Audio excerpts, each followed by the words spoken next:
মানে মোটামুটি মাৰ্চ মাহলৈকে আমি 1 কোটি টাকা বেংকত বেছিকে জমা ৰাখিছো। এইকেইটাৰ উপৰিও 1 কোটি টাকা আমাৰ বেংকত জমা হৈছে। তাৰ ওপৰত যিটো ফিক্সড ডিপোজিট আছিল কিন্তু ফিক্সড ডিপোজিটে আছে। যি ফিক্সড ডিপোজিট আগৰ কমিটি আমাক দিছিল 30,000 আৰু 1,000 2,000 প্ৰায় 32,000 টকা, এইটো 32,000 টকা 32,000 টকা আছে, তাক আমি হাত দিয়া নাই। 32 লাখ টকা সেইটো তাত হেনেকে আছে। কিন্তু আমাক যেতিয়া জমা দিছিল তেতিয়া আমি 60 লাখ টকা পাইছিলো। আজিৰ তাৰিখত 1 কোটি 61 লাখ টকা আমাৰ একাউণ্টত আছে। গতিকে 1 কোটি টকা আমাৰ ইয়াত আছে। তাৰ উপৰিও এই কেইদিনত আমি প্ৰায় 40 লাখ টকাৰ মাটি ক্ৰয় কৰিছো। ইয়াতে আমাৰ কিমান বিঘা আছে?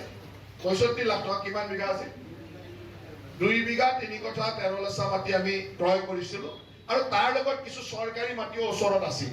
সেই মাটিখিনি আমি এলটমেন্টৰ কাৰণে লাগি আছো। আমি চৰকাৰী মাটিৰ লগতে ওচৰত আমাৰ মাটিটো থকাৰ কাৰণে টাউনৰ মাটি, গতিকে আমি 65 লাখ টকা কিনাৰ ব্যৱস্থা লৈ 40 লাখ টকা আমি আমাৰ পৰা দিছিলো। আৰু 25 লাখ টকা এজন দাতাক আমি আগ্ৰহ কৰিছিলো যে এই পইচাটো আপুনি দি দিয়ক। তেখেতে দিবৰ কাৰণে আগ্ৰহ প্ৰকাশ কৰিছে। গতিকে তাত মোটামুটি 8-10 বিঘা মানৰ মাটি এটা আমাৰ হৈ যাব, যিটো 2 বিঘা আমাৰ ম্যাদী মাটি আমি কিনিছো। আৰু বাকী চৰকাৰী মাটি যিখিনি আছে সেইখিনি আমি হৰি মন্দিৰৰ নামত এলটমেন্ট ললে, কাৰণ ভৱিষ্যতে আমি ৰাস পাতিবৰ কাৰণে জেগা নাই। এটা মুকুন্দগড়ি বাছ ষ্টেণ্ডত পাতি আছো, কালিলৈকে এই বাছ ষ্টেণ্ডত কিবা এটা ডেভেলপমেন্ট কৰিলে ক'ত পাতিম? গতিকে আমি সেই হিচাপত প্ৰায় 8-10-12 বিঘা মাটি 8-10 বিঘা মাটি হ'ব চৰকাৰী মাটিতে দিলে। সেইখিনি মাটি যদি হৈ যায় আমাৰ এটা প্ৰপাৰ্টি আৰু সংযোজন হ'ব।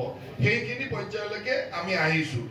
যিকোনো খবৰৰ বাবে যোগাযোগ কৰক 7099017330 লগতে 7099017110 নম্বৰত।